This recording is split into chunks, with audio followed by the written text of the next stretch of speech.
வாழ்க வளமுடன். இன்னைக்கு என்ன எதிர்பார்ப்பு? எதிர்பார்ப்புன்னா ஒருத்தருக்கு ஒன்று நம்ம செய்யும்போது அவங்க திருப்பி நம்மளுக்கு செய்வாங்கன்றது ஒரு எதிர்பார்ப்பு.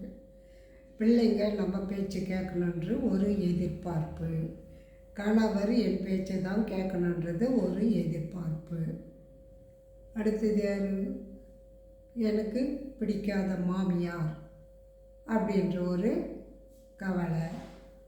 இது விட என்ன, தம்பி தங்கை எல்லாமே அவங்க இஷ்டத்துக்கு இருக்கணுன்றது ஒரு எல்லாருக்கும் உள்ள எதிர்பார்ப்பு. எப்படின்னு கேட்டிங்கன்னா, கிருஷ்ணர் சொல்வார், எங்கு அன்பு அதிகமாக இருக்கிறதோ அங்குதான் கோபம், தாபம், கவலை எல்லாம் உருவாகிறது. அதற்காக நீங்கள் யாரிடமும் அதிக அன்பு காட்டாதீர்கள்.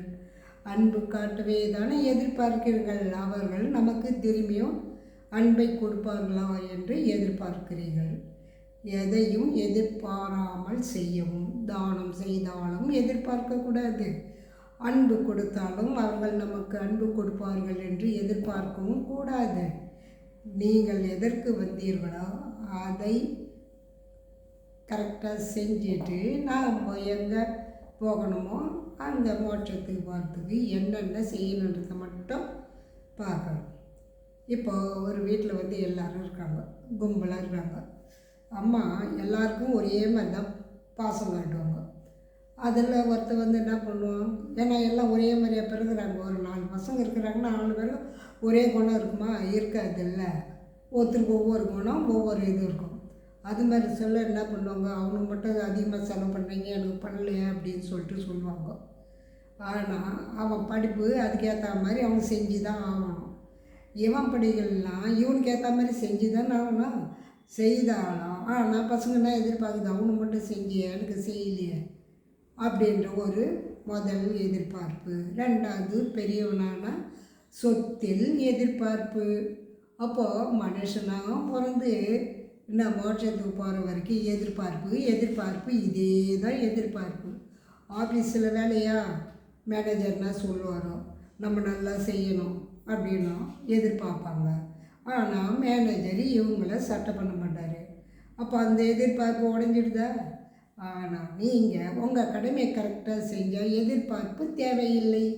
தானாக பிரபஞ்சம் உங்களுக்கு கொடுக்க வேண்டிய நியாயமான கூலியை கொடுக்கும்.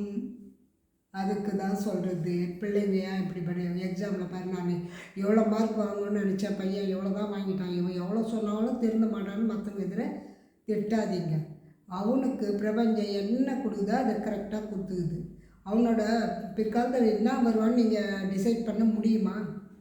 இன்றைக்கே டிசைட் பண்ணணும். அட்லீஸ்ட் ஒரு மார்க்கில் டிசைட் பண்ண முடிஞ்சுதா உங்களால் பையன் எவ்வளோ எடுப்பான்றது? அதுக்கு தான் சொல்கிறேன், எதுவுமே டிசைட் பண்ணாதீங்க. இப்படி தான் இருக்கணும், இப்படி தான் வாழணும், என் பையன் இப்படி தான் இருக்கணும், வெளிநாடு தான் போகணுன்ற டிசைட் பண்ணாதீர்கள். அவன் என்ன மார்க் எடுத்தானோ அவனுக்கு தகுதிக்கு ஏற்ற மாதிரி இறைவன் அந்த பக்கம் வச்சுட்டுருக்கான். அதை கொடுக்கறதுக்கு ரெடியாக வச்சுக்கிறான். ஆனால் அவனை பிடிச்சி திட்டி அவன் மனசை கவலையாக்கி அப்போ டைரெக்ஷன் எப்படி போகுது? நல்லா இருக்கிற மனசை நீ கலைச்சிட்டீங்கள. அப்போ அவன் வேறு மாதிரி டிசைட் பண்ணுவான். நம்ம இப்படி தான் போனோம் பொழுது, அம்மாவும் திட்டுறாங்க, எல்லோரும் மார்க் ஏன் கம்மியாக தந்துட்டுறாங்க. எதுக்கு நீங்கள் அதெல்லாம் சொல்லாதீங்க. ஒரு வீட்டில் என்ன பண்ணாங்க தெரியுமா? பையன் மார்க் எடுக்கணுன்ட்டு பார்த்தாங்க, கம்மியாக எடுத்துட்டான். சரி அக்கனா போடான்னாங்க. போயிட்டு சரி இன்டர்வியூ போகிறாங்க. இன்டர்வியூ போனால் அவன் கம்ப்யூட்டர் சயின்ஸு எதிர்பார்த்துருந்தான். அங்கே மெக்கானிக்கு தான் போகணுன்ட்டு அவங்க அப்பா எதிர்பார்ப்பு. என்ன பண்ணால் அவனுக்கு நினச்சது கிடைக்கல. கிடைச்சதை அவங்க அப்பா வேணான்ட்டார். அவனுக்கு எங்கே போட்டிருந்தாங்க தெரியுமா? தேனியில் சீட்டு கிடச்சிது. ஆனால் அவங்க அப்பா அனுப்ப மாட்டேன், ஏன்னா அவங்க வீட்டில் பட்ஜெட்டு பற்றாக்குறை, அதனால் நான் இது பண்ண மாட்டேன். ஆனால் அந்த குழந்தையோட எதிர்பார்ப்பு எது? அவன் நினச்சது மொத்தம் கம்ப்யூட்டர் சயின்ஸாம். அதுக்கு கிடைக்காம அவனை எண்ணங்கள் எப்படிலாம் சிதறிச்சு தெரியுமா? என்ன பண்ணால் அவங்க வேறு இதுக்கு வேலைக்கு போனான். அது அவனுக்கு பிடிக்கல. இப்போ பிடிக்காமல் எப்படியோ கொஞ்சம் செஞ்சுக்கின்னு என்ன பண்ணால் ஃப்ரெண்ட்ஸோட இதுலேருந்து பழக்கம் வேறு மாதிரி ஆகிப்போச்சு. அந்த குணம் வந்து மாறி போச்சு. அப்புறம் என்ன பண்ணுறது, எதுவும் செய்ய முடியாதுல்ல. அப்போது அவங்க பார்த்துட்டாங்க, நான் இப்படியெல்லாம் உன்னை படிக்க வச்சேன், நீ இப்படிலாம் இருக்கிறியன்னா நான் நினச்சது நீ உடைச்சியா அப்படின்னு. 1000 தான் இருந்தாலும் குழந்தை எது ஆசைப்படுதோ அதுதான் கிடையாது. நான் எதிர்பார்ப்பு இப்படி தான் நினச்சேன். ஐயா அவங்க அவங்க அப்பா என்ன நினச்சாரு, மெக்கானிக் ஆகிட்டா பெரிய ஆள் ஆகிடும், ஃபாரின் போயிடுவா அப்படின்னு இவர் கணக்கு போட்டுங்கிறாரு. ஆனால் பையன் என்ன கணக்கு போட்டுறான், இங்கேயே இருக்கணும், கம்ப்யூட்டர் சயின்ஸ் வந்து இங்கேயே இருக்கணும்னு அவன் கணக்கு போடுறான். கடைசியில் 2 பேர் இதுவும் முடிவும் சரியில்லாமல் அந்த பையன் இறந்தே போயிட்டான். அதுக்கு தான் சொல்கிறேன், உங்கள் பையனாக இருந்தாலும் யாரும் அந்த பக்கத்து பையனாக இருந்தாலும் நீங்கள் வந்து அவங்களுக்கு அட்வைஸ் பண்ணுற வேலை தேவை இல்லை. அவங்களே இப்போ இருக்கிற பசங்களாம் அவங்க டிசைட் பண்ணுறது தான். எதுக்குன்னா அவங்களோட எண்ணம் ஒரே மாதிரி இருக்கும். அதில் போய் சேர்ந்தோன்னா அவங்களுக்கு நல்ல ஒரு என்ஜாய் பண்ணுறதுக்கு ஈஸியாக இருக்குல்ல. நீங்கள் மானான்றதுன்னா சப்ஜெக்டில் எப்படி படிக்க முடியும்? ஏதோ சொல்கிறாங்க, அப்பா சொல்கிறாங்க, அம்மா சொல்கிறாங்கன்னு பயந்துன்னு போய் ஒரு விழிப்புணர்வு இல்லாத போயிட்டுதா. அதனால அவன் பண்ணி அவன் இறந்தே போயிட்டான். அதுதான் சொல்கிறேன், எதிர்பார்ப்பு இருக்கக்கூடாது.